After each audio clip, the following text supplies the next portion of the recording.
इस क्लास में 17 बच्चे हैं जो कि अलग अलग हाउसेस में डिवाइडेड हैं, saffron, white and green.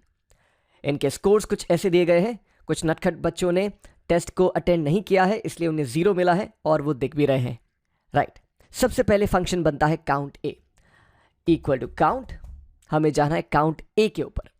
Count ए मतलब ऑल, काउंट ऑल। अगर मैं इन सब चीज़ों को सिलेक्ट कर देता हूं तो काउंट ऑल कहा जाएगा 17।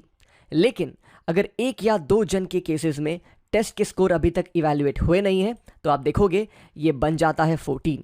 यानी कि काउंट ए उन सेल्स को ही चूज करता है जिसमें कुछ है। काउंट ए मींस काउंट ऑल। अब अगर आपको ये देखना है कि 3 बच्चों के टेस्ट स्कोर्स अभी नहीं आए हैं, यानी कि वो सेल्स ब्लैंक हैं, वो कितने हैं, तो आपको लिखना है फॉर्मूला काउंट ब्लैंक, टैब की, और उस पूरे रेंज को आप चूज कर सकते हैं। एंटर। आपने देखा अब दिख रहा है आपको आंसर 3। लेकिन अगर उनमें से एक बच्चा ऐसा हो जिसने टेस्ट जरूर दिया था बट उसे मिले हैं 0, तो दिखाएगा काउंट ब्लैंक सिर्फ 2। राइट, अब काउंट वो फॉर्मूला है जो सिर्फ नंबर्स को गिनता है। तो अगर मैं लिखता हूं काउंट और चूज करता हूं सारे नंबर्स को, तो दोस्तों देखिए आंसर क्या होगा, 15। वाई? बिकॉज 2 ब्लैंक्स हैं और बाकी सब नंबर्स हैं। अगर उनमें से एक को मैंने एक्स कर दिया, आप देखोगे काउंट अब 14 ही दिखा रहा है। वाई? बिकॉज 1, 2 और 3, ये 3 को एक्सक्लूड किया जा रहा है, हटा दिया जा रहा है। सम का मतलब है टोटल सम, यानी कि सारे स्कोर्स को टोटल कर दिया जाए। एंटर। 54.7।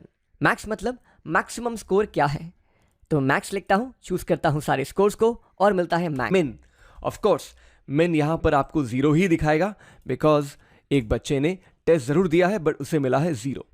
Equal to average. इस पूरे स्कोर्स को चूज करता हूं। Average scores of the class is 3.2। We lookup. Lookup value मतलब जिस स्टूडेंट के नाम के पीछे आप दौड़ रहे हो, यह है लुकअप वैल्यू, कॉमा। अब कहा जाता है टेबल अरे। तो ध्यान रहे दोस्तों कि जब आप वी लुकअप इस्तेमाल करते हो, टेबल अरे ऐसा चूज करें जिसमें पहले कॉलम में वो नाम पाया जाए जिसके पीछे आप दौड़ रहे हो। यानी कि ये सिलेक्शन गलत हो जाएगा और ये सिलेक्शन बिल्कुल सही। अब एट दिस पॉइंट, इस टाइम पर मैं प्रेस करता हूं फंक्शन की F4।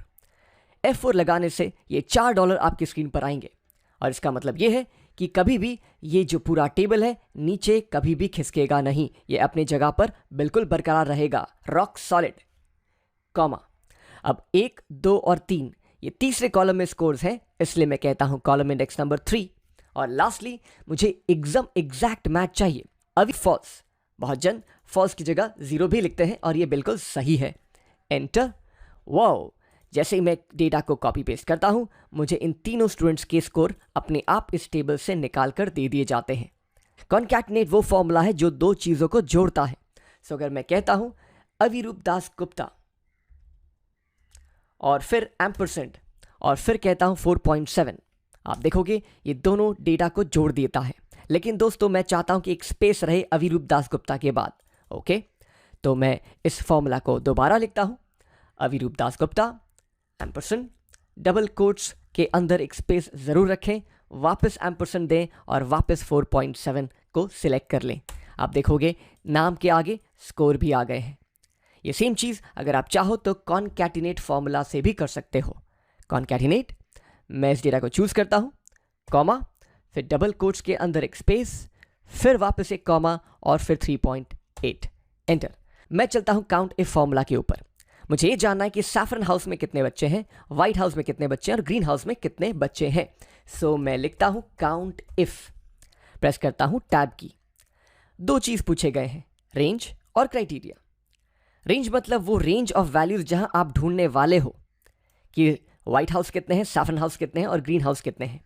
इसे भी मैं F4 प्रेस करके लॉक कर देता हूं और फिर बारी आती है क्राइटेरिया की, यानी कि क्राइटेरिया है सैफरन।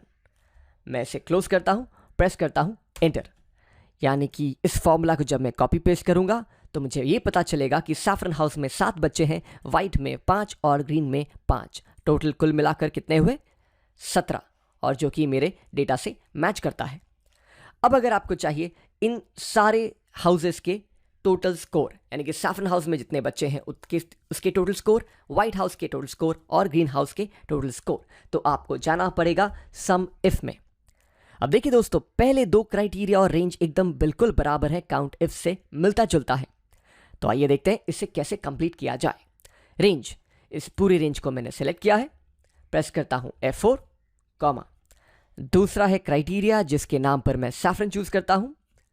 तीसरा, रेंज वो हो जिसमें सम किया जा सके। ऑब्वियसली हम नंबर्स को ही सम कर सकते हैं, इसलिए मैंने इस सम रेंज को चूज कर लिया। एक क्लोज द ब्रैकेट, एंटर। जैसे ही मैं कॉपी पेस्ट डाउन करता हूं, मुझे यह पता चलता है कि सैफरन हाउस के बच्चों ने 25.1 का स्कोर टोटल अपने पास रखा है। नेक्स्ट मैं चलता हूं ड्रॉप डाउन लिस्ट में। अब मैं इस सेल को चूज करता हूं, जाता हूं डेटा में, क्लिक करता हूं डेटा वैलिडेशन में, और इस डेटा वैलिडेशन में क्लिक करने के बाद मैं जाऊंगा इस टैब सेटिंग्स में। सेटिंग्स के अंदर लिस्ट, और ये कह रहा है कि अगर आप लिस्ट चूज करना चाहते हैं उसके सोर्स क्या हो, तो सोर्स के नाम पर मैं इन पूरे बच्चों के नाम के लिस्ट को चूज करता हूं और प्रेस करता हूं ओके। और अब देखो नज़ारा, देखिए कितने आसानी से ड्रॉप डाउन बन गया है। आप चाहो तो कोई भी नाम इसमें से चूज कर सकते हो। आप चाहते हो कि जिनको मिला है 3.5 या उससे ऊपर उन्हें ग्रीन मार्क किया जाए, राइट? तो मैं इस पूरे सेल्स को चूज करता हूं, जाता हूं होम, कंडीशनल फॉर्मेटिंग में, और कह देता हूं उन सेल्स को हाईलाइट किया जाए जो कि ग्रेटर देन, या फिर ग्रेटर देन इक्वल टू भी कर सकते हैं, ग्रेटर देन 3.4 हो, उनको आप कर दीजिए ग्रीन। ओके, आपने देखा कितने आसानी से उन स्टूडेंट्स के स्कोर को ग्रीन कर दिया गया है जिनके स्कोर हैं 3.4 या उससे ज़्यादा। Last trick, text to column. ये बहुत ही इंपॉर्टेंट ट्रिक है और इसके लिए मैं थोड़ा स्क्रॉल नीचे करता हूं।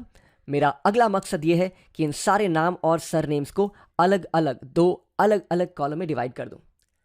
इन पूरे डेटा को चूज करने के बाद मैं जाता हूं डेटा में और जाता हूं टेक्स्ट टू कॉलम्स के अंदर। अब इसका मतलब है एक टेक्स्ट को अलग अलग कॉलम्स में बांट दिया जाए। देखा ये जा रहा है कि हर एक नाम और सरनेम के बीच में एक स्पेस है, इसलिए मैं स्पेस को चूज करता हूं और फिर नेक्स्ट जाता हूं और अपने डेस्टिनेशन को चेंज करते हुए अगले सेल का नाम दे देता हूं ताकि डेटा पुराने वाले को हटाया नहीं जाए। Finish. There is already data here, do you want to replace? Yes, okay. तो आइए इफ फॉर्मूला भी कर लेते हैं। तो जिनको मिला है 0 उन्हें रीटेस्ट देना चाहिए। तो ये फॉर्मूला में कैसे लिखूं? Equal to if the score is equal to 0 then आवाज आनी चाहिए रीटेस्ट की, और जिन्होंने टेस्ट में 0 से ऊपर स्कोर किया है उन्हें कुछ नहीं करना है, इसलिए डबल कोट्स। अगर आप गौर से देखेंगे, पहला है लॉजिकल टेस्ट, जिसका सवाल कुछ इस तरह पूछा गया है कि आंसर या तो हाँ है या ना है। अगर आंसर हाँ है तो क्या किया जाना चाहिए, अगर आंसर ना है तो फिर क्या किया जाना चाहिए। ऐसा लग रहा है कभी हाँ कभी ना। यस, एंटर प्रेस करता हूं और इस पूरे डेटा को कॉपी पेस्ट कर लेता हूं। आप देखो 3 जगह मुझे रीटेस्ट दिख रहे हैं।